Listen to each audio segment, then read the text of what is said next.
1. Part 1. You'll hear a telephone conversation. Now you have some time to look at questions 1 to 6.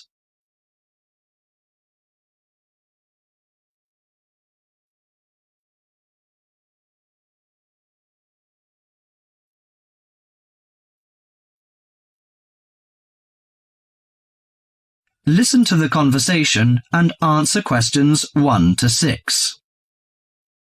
Good morning, Country Comfort Albury. Oh, hi. I'd like some information, please. I'd like to find a double room to stay for the weekend. What kind of rooms do you have? Well, we provide a variety range of accommodation depending upon your likes. The guest house room costs $45 per night. It provides air conditioning and shower, and a waterfront room costs $80 per night. It has got its own balcony overlooking the foreshore of the lake. We've got a kid. How do you charge for children? Extra bedding is available if you require that. If the kid is aged 12 and below, the cost is $10 per night for the guest house room and $15 for the waterfront room. Do you have a swimming pool, tennis court, or something like that? Yes, we've got a swimming pool, which is free for all the guests. But the tennis court charges $8 each hour, including the rent of rackets. How about other facilities? We provide free off-street car parking and internet access. We also installed in-house movies, but that costs $4 per hour. Oh, we don't think we need that, because of the kid, you know. We don't want him to see movies on the weekend. Well, we also offer ironing equipment in the room. That's useful, I think.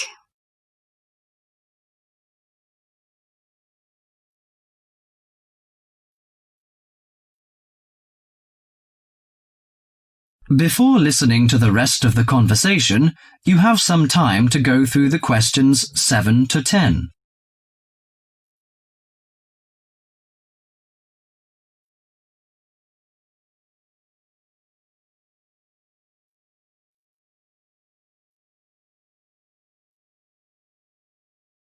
Now listen to the last part of the conversation and answer questions 7 to 10. Great!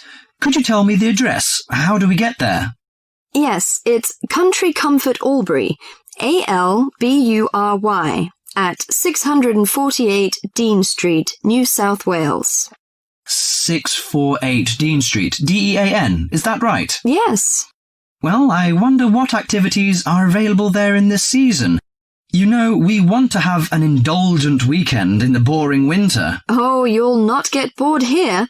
You know, Albury is the perfect base for alpine skiing. Besides that, winter's frosty alpine air encourages walks through mist-laden valleys.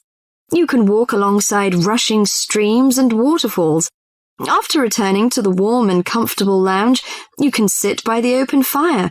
I think this is the ideal time of year to nourish your body at the Salus Spa. The idea of skiing doesn't appeal to me very much, but it sounds good to have a relaxing walk through the valleys. Maybe after that, I'll have a massage and some soaking in the spa. And you know, this hotel is perfectly located in a quiet position off the main highway in central Albury. It's within walking distance of licensed clubs, restaurants, shops, and the central business district. It's known for its excellent cuisine and warm Australian hospitality. Good. It's a good idea to taste the tasty dishes in one of the restaurants. My wife may be interested in shopping. She's always keen on that. I think I'll contact you later. Thank you very much. That is the end of part 1. You now have half a minute to check your answers.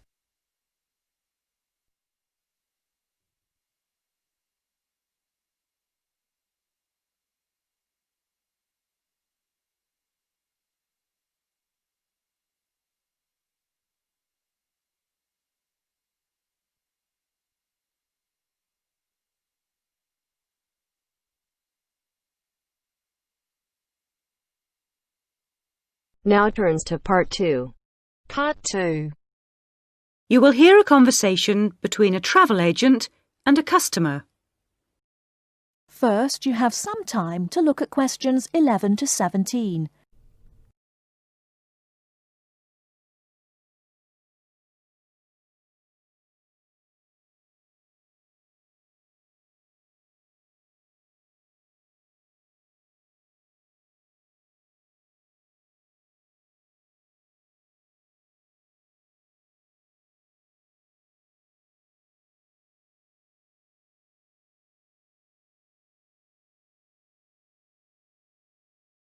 Now, listen carefully and answer questions 11 to 17. Good morning. Can I help you? Yes, I'd like to get some information about trips to New Zealand. Certainly. Take a seat and I'll be right with you. Thanks. Now, where would you like to go in New Zealand? Well, I was hoping to do a bit of travelling around, actually. There are a few things I'd like to see and do before I go back home. Right. One thing I really want to do is go to Christchurch.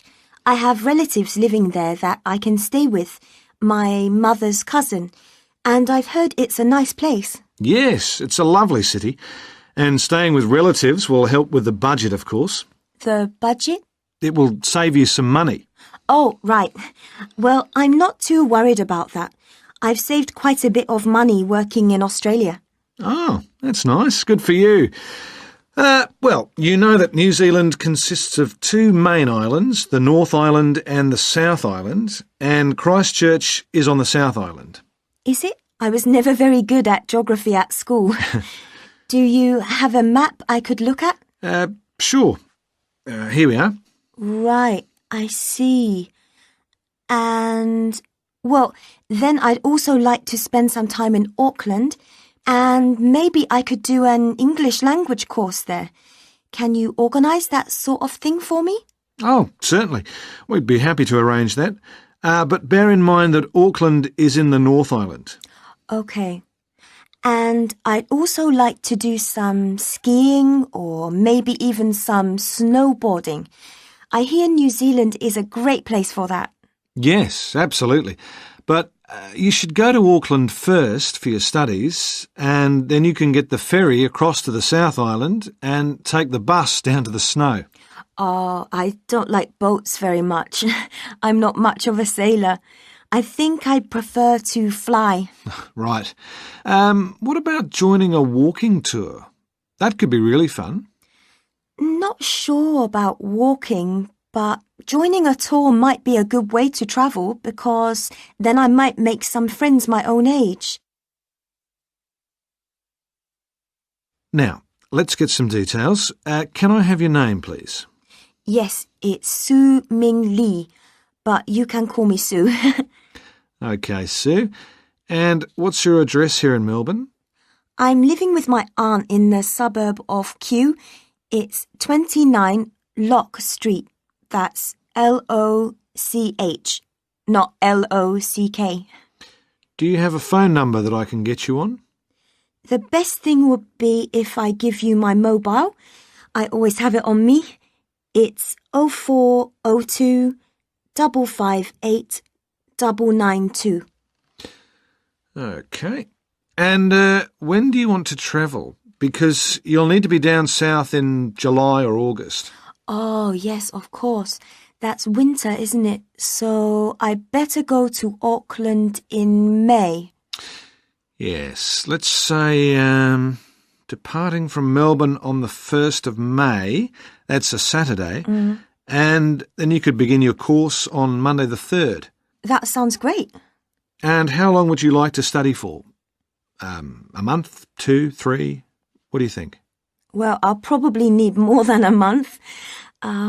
What about 8 weeks until the end of June? Fine. I'll see what I can do. Oh, and how would you like to pay for this? On my Visa card, if that's possible.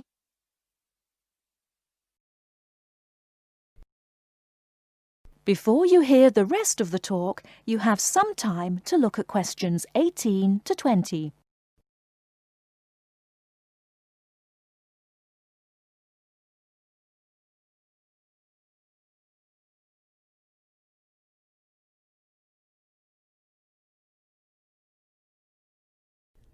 Now listen and answer questions 18 to 20.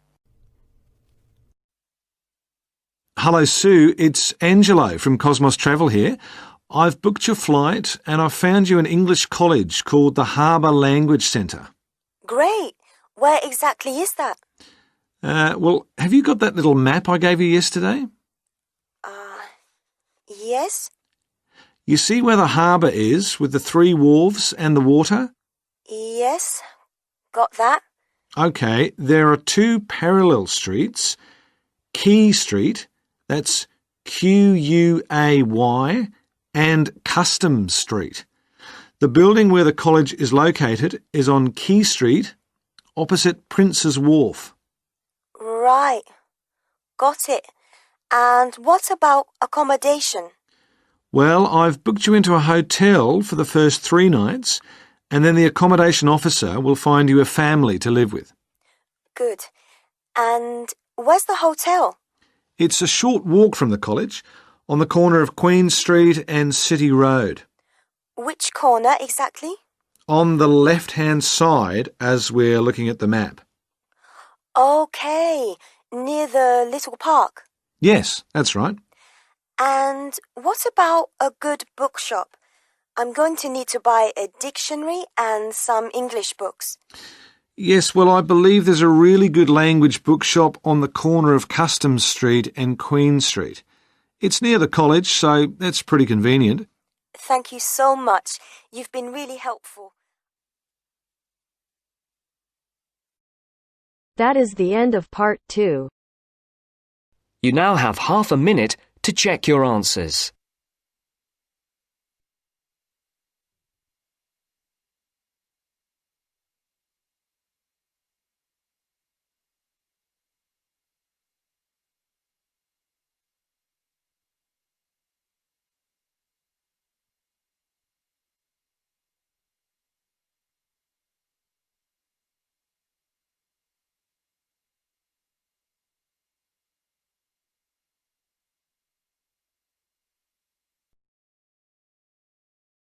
Now turns to part 3. Part 3. You will hear a conversation between a student, Dave, and his tutor about a project that Dave has done about work placements. First, you have some time to look at questions 21 to 25.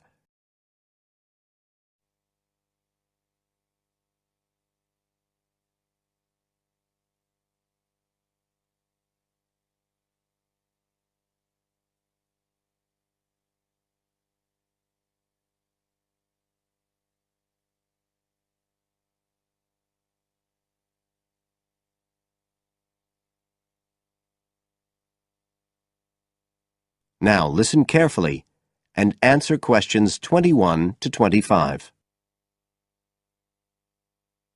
Good afternoon, Dave. Come on in and take a seat. Hi, Dr. Green. Thanks. Oh, hang on a minute. I'll just find the first draft of your project paper and we can have a look at it together. Now, yours is the one on work placement, isn't it? Yeah, that's right. So what made you choose that for your project? Well, I suppose it was because sending students off to various companies for work experience seems to be such a typical part of educational courses these days. I mean, even school kids get to do it. But I felt everyone just kind of assumes it's a good thing.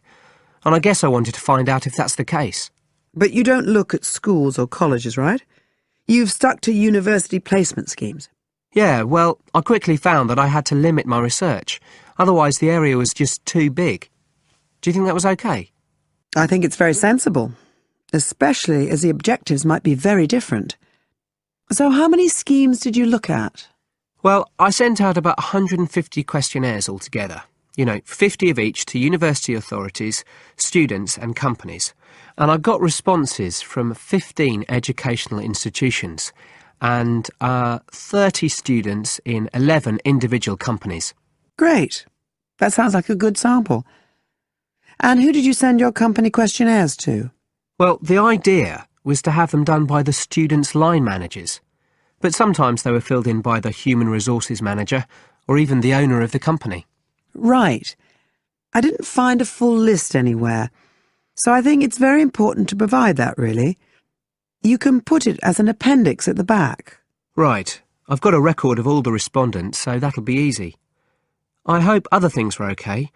I mean, I've already put such a lot of work into this project, identifying the companies and so on. Oh, I can tell. I think you've done a good job overall. You now have some time to look at questions 26 to 30.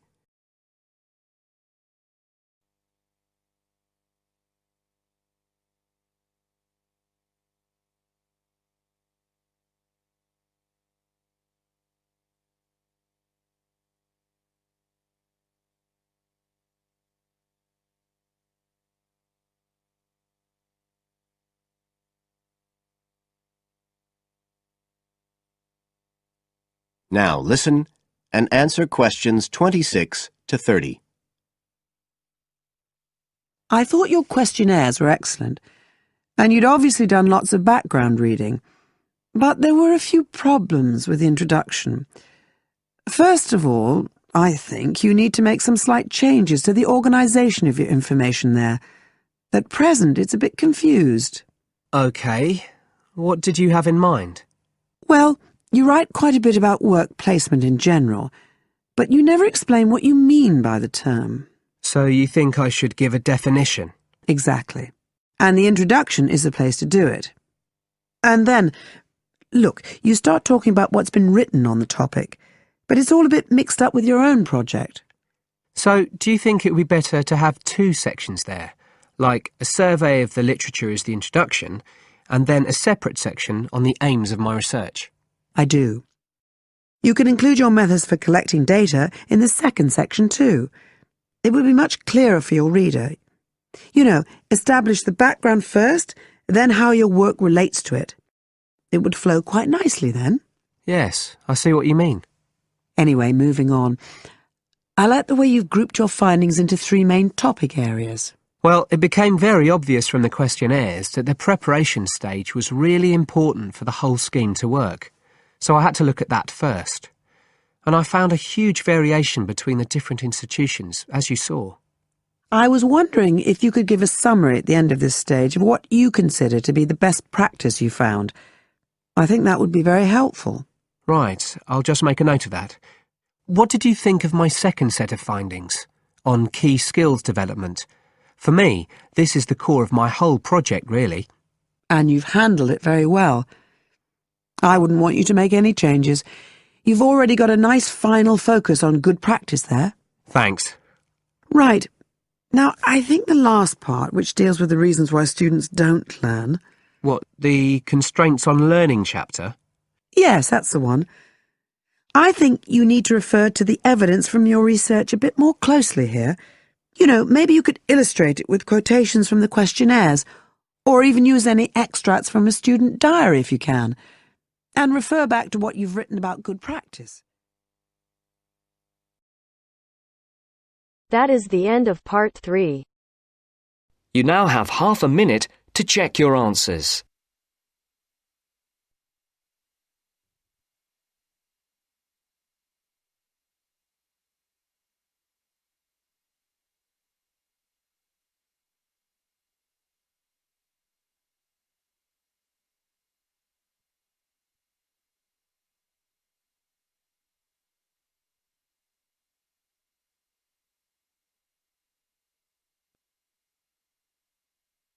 Now turns to part 4. Part 4. You will hear an extract from a talk about student health, and specifically about ways to avoid headaches. Listen to what the speaker says and complete the summary. First, look at questions 30 to 40.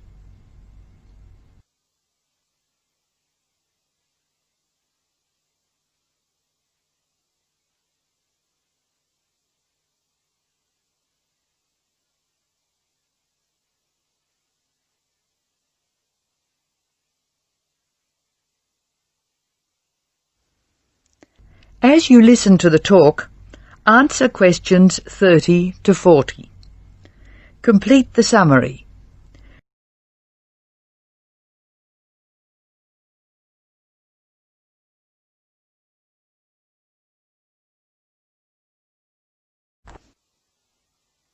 Hello, welcome to the Student Orientation Programme. Today's session is on health issues, and this talk is about headaches and how to avoid them. It may surprise you to hear that headaches are often caused by hunger. In fact, one study suggested that 70% of headaches are related to hunger, which makes it the principal cause. The advice is simple. Eat 3 meals a day and try to keep to a fairly regular schedule of meals. People associate noise with headaches, and for most of us, excessive noise creates the conditions for a headache. Very loud noise is unpleasant, and people usually remove themselves from it. Having said that, younger people tend to tolerate noise better than their elders, so I may be leaving noisy places far earlier than you. Just remember that exposure to too much noise may predispose you to a headache. Of course, we all associate headaches with studying. In fact, the headache probably doesn't come from the studying so much as from being tense. When we study hard, we often hunch over our work. Try raising your shoulders and tensing them, and now relax. Can you feel how much more comfortable a relaxed stance is? Another thing, it's very important to check that you're working in a good light. It will not actually hurt your eyes to work in a bad light, but it will make you tired very quickly, and is very likely to give you a headache. What's more, if you have the book flat on a desk in front of you, it'll be harder to read, and you'll have to hold your head at an odd angle. It is wise to have a book rest, which raises the material you are reading 45 degrees to the desk. This will help reduce your chance of a headache. Try to relax before bed so that you will be relaxed when you try to sleep. A soak in a hot bath may be helpful. It's also important to really sleep when you go to bed. A good mattress is a wise investment for people who want to avoid headaches. This talk seems to keep coming back to tension. Tension may cause you to chew too forcefully, clench your jaw or grind your teeth, and this in turn may lead to headaches. It is very easy to say that you shouldn't grind your teeth, and very hard to stop, particularly if you grind your teeth in your sleep. Try to avoid situations which will make you tense, particularly just before bed. If you do compulsively grind your teeth in your sleep, ask your dentist about a soft mouth guard. In general, try to eat regular meals and avoid tense situations. Be sure you get plenty of exercise. Hopefully your headaches will be greatly reduced. One other thing I should point out, avoid smoky rooms and cars. Such places certainly encourage headaches, and the smoke may be doing you quite serious long-term damage. That is the end of part 4. You now have half a minute to check your answers.